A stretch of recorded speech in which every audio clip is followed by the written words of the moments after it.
Ayan. So ito po yung harapan at yan yung likodan.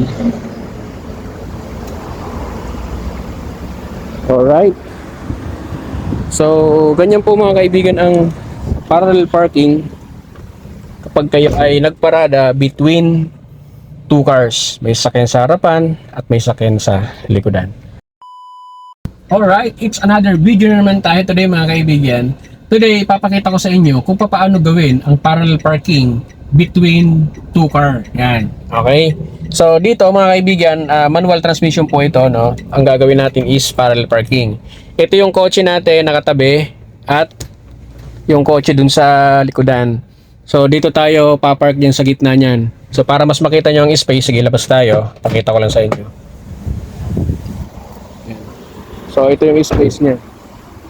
Yan, ito yung space na yan. Alright. So, pakita ko lang sa inyo ang mga reference point nito kung paano i-park ng nakaparallel. Una, mga kaibigan, lagi nyo tatandaan. Kapag may katabi kayo dyan, pagpantayin nyo lang yung likod ng kotse natin at likod ng kotseng katabi natin, or kung nakaharap man yan, ipagpantay lang natin dyan. Ayan, nakapantay na siya. Ngayon, ang gagawin natin, ito yung unang gagawin nyo. So pag manual transmission, clutch down, then brake muna, lagay nyo ng reverse. Okay, naka-reverse, then babaan, brake. Ngayon, para makontrol nyo ang galaw nyo, kasi hindi pwede dito ang mabilis ang galaw. Kailangan crawling, gapang talaga. Okay, so full turn sa right, dry steer ang kailangan natin kasi masikip po ang pagpaparadahan natin. Full turn sa right, then hanap ng clutch biting point, then dahan-dahan po kayong gagalaw. Aabangan natin dito yung isang sasakyan sa likodan natin. Dapat makita natin yung likod niya. So galaw kayo ng unti-unti, dahan-dahan. Okay. So wala pa, go lang tayo. Ayan. Pag nakita natin yung gantong position mga kaibigan, tigil na tayo. Ayan o. Yun yung katabi natin sa likodan natin na sasakyan. Okay. Makita natin yung tail lights niya. Ang gagawin natin, ituwid natin to. Pagpantayin natin yung manibela natin para naka-straight yung gulong. Tapos gagalaw kayo ng unti-unti ulit, dahan-dahan, clutch biting point ulit, hanap ng clutch biting point, then dahan-dahan gagalaw. Alright, then ang makikita nyo naman dito sa katabi nyo, yung harapan or likodan ng sasakyan na yan. Okay, dapat nyan ay lagpasan ng konti ng ating harapan. Yung headlight niya dapat ilagpas natin ng konti. Ang dahan-dahan lang. Alright. Ayan. So pansinin nyo dito, napakalapit na natin sa likodan. Kaya ang gagawin nyo, ayan, lagpasan tayo yung harapan natin sa katabi natin. Ang gagawin natin, tigil na kayo dyan kasi mababangga nyo yung nasa likod. So ang gagawin natin, pagkaganyan ang posisyon mga kaibigan, full turn naman sa left. Dry steer ulit. Full. Okay. Then gagalaw ulit kayo ng dahan-dahan kasi napaka-minimal na lang ng nasa likod natin. Wala pang 1 metro ang distance niyan. So gagalaw kayo ng unti-unti, dahan-dahan lang. Okay, hanggang may pasok nyo lang ng naka-island to. Yan, dahan-dahan lang. Okay. Siyempre, huwag kalimutan mag-check sa likod kasi baka mamaya tumama. Dahan-dahan.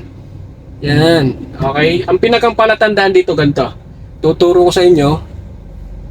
Ayan, unti-unti lang daan-daan hanggang sa pumorma ng gantong position mga kaibigan yung ating harapan. Yan, mapapansin nyo, ito na yung harapan natin. Okay? So, ang gagawin nyo dyan, ilagay nyo ng first gear, then full turn naman sa kanan. Ayan, full turn sa kanan. Okay, papapasukin lang natin ng konti para yung likod natin magkaroon ng space. Kaya ang kunting galaw lang, makikita nyo naman dyan kung tutok na siya. Then, reverse ulit. Todo ulit sa kaliwa. Full ulit sa kaliwa. Okay. Then, gagalaw ulit kayo ng dahan-dahan mga kaibigan. Clutch biting point lang, no? Para unti-unti lang ang galaw ng kotse natin. Ayan. Unti-unti lang. Okay. Then, check ulit kayo sa likod. Mas magandang naka-head check. Dahan-dahan lang ang galawan natin. Okay. Then syempre, titingin din kayo dito sa harapan nyo. Ayan, kasi pag may space na titigil kayo, no? Hindi kasi tayo pwedeng umatras ng todo kasi napakasikip ng likodan natin. Ayan. Pansinin nyo dito. Ayan, unti-unti lang. Then, pag may enough space na ang harapan natin, katulad yan, titigil na po kayo. Ayan, ang gagawin niya dito, first gear, then full turn sa right. Full. Dry steer ulit tayo. Ayan, ang gagawin natin dito, antayin lang natin na pumantay yung kotse natin, yung kapantay ng sakyan natin sa harapan. Ayan. Pag pumantay, tapos na po yun. Nakapag-park na po tayo. Yan. Okay. O, tuwid na po yan, guys. So, ang gagawin nyo, neutral, then engage ng handbrake. Yan. So, kailangan naka full engage ang handbrake kasi hindi patag ang ating pinagparadahan. Medyo incline po ito. So, ipantay natin yung gulong. 1, 2, straight natin yung steering wheel. So, lalabas tayo, ipapakita ko sa inyo ang sitwasyon ng ating pinagparadahan. Para ma-idea kayo kung anong distansya natin. Ayan. So, ito po yung harapan. At yan yung likodan.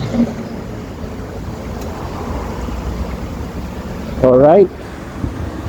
So, ganyan po mga kaibigan ang parallel parking kapag kayo ay nagparada between two cars. May sakyan sa harapan at may sakyan sa likodan.